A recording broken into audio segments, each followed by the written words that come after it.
सभी का हमारे YouTube चैनल में स्वागत है। आज के इस वीडियो में हम आपको बताने जा रहे हैं क्लास 10 के फिजिक्स अर्थात भौतिकी के कुछ महत्वपूर्ण ऑब्जेक्टिव प्रश्न जो कि चैप्टर 1 और चैप्टर 2 से रिलेटेड है, अर्थात प्रकाश के परावर्तन और अपवर्तन से संबंधित है। और आप सभी से रिक्वेस्ट है कि इस वीडियो को अंत तक देखिए और अच्छा लगे तो like, share, subscribe and comment जरूर करें। तो चलिए स्टार्ट करते हैं। पहला प्रश्न है, मोटर गाड़ी के चालक के सामने लगा दर्पण होता है।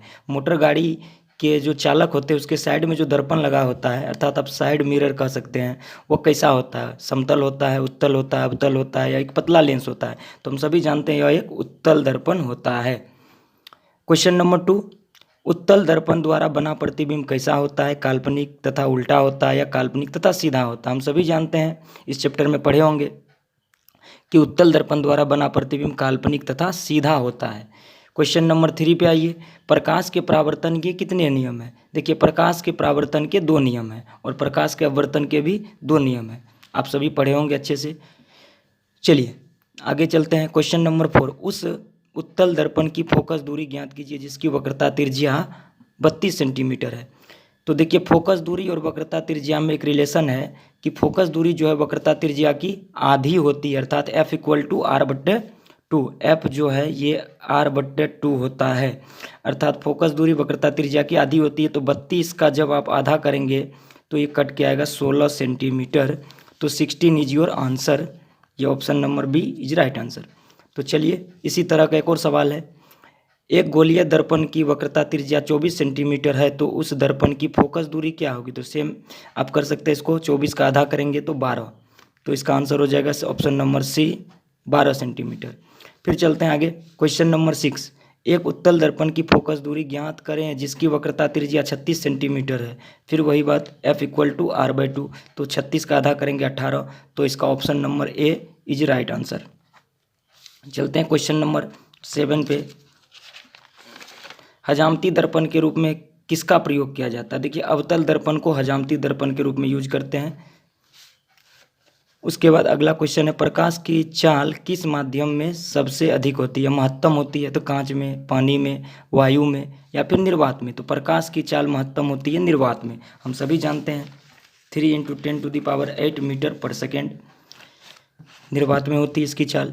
क्वेश्चन नंबर 9, गोलीय दर्पण के फोकसांतर तथा वक्रता त्रिज्या में क्या संबंध है? F=R/2 होता है।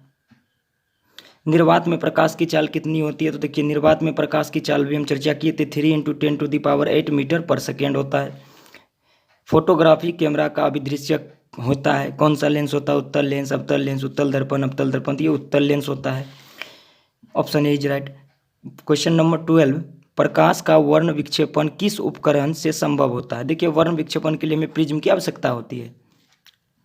फिर आगे चलते हैं, किसी उत्तल लेंस का फोकसांतर 50 सेंटीमीटर है तो उसकी क्षमता क्या होगी? देखिए, लेंस की क्षमता को हम लिख सकते हैं P=1/F। जब आप करेंगे इसे तो आपका फोकस दूरी कितना होगा? 50 है तो इसको आप मीटर में कर लीजिए, 1/2 यानी 50 सेंटीमीटर को जब आप मीटर में बदलेंगे 100 से भाग करेंगे 1/2 यानी 2 डायोप्टर होगा। ये कटेगा, नीचे 2 आएगा, ये ऊपर जाएगा तो 2 डायोप्टर, 1/2 उलट जाएगा, +2D होगा। उत्तल लेंस की क्षमता प्लस में होती है तो +2D होगा। ठीक है, चलिए अगला क्वेश्चन, किसी उत्तल लेंस की फोकस दूरी हमेशा होती है? किसी उत्तल लेंस की फोकस दूरी हमेशा क्या होती है? तो उत्तल लेंस की फोकस दूरी जो है हमेशा होती है धनात्मक होती है, धनात्मक होती है या ऋणात्मक होती है, या धनात्मक ऋणात्मक दोनों, या ऋणात्मक धनात्मक दोनों। तो उत्तल लेंस की जो फोकस दूरी है वो हमेशा धनात्मक होती है। और क्वेश्चन नंबर 15, 1 मीटर फोकस दूरी वाले उत्तल लेंस की क्षमता क्या होगी? तो देखिए, इसको अच्छे से समझिए। लेंस की क्षमता जो होता है P=1/F, यानी फोकस दूरी के व्युत्क्रम से हम उसे मापते हैं। तो फोकस दूरी के व्युत्क्रम से तात्पर्य है जितना फोकस दूरी है उसका हम व्युत्क्रम करेंगे, और फोकस दूरी का किस में होना चाहिए? मीटर में होना जरूरी है।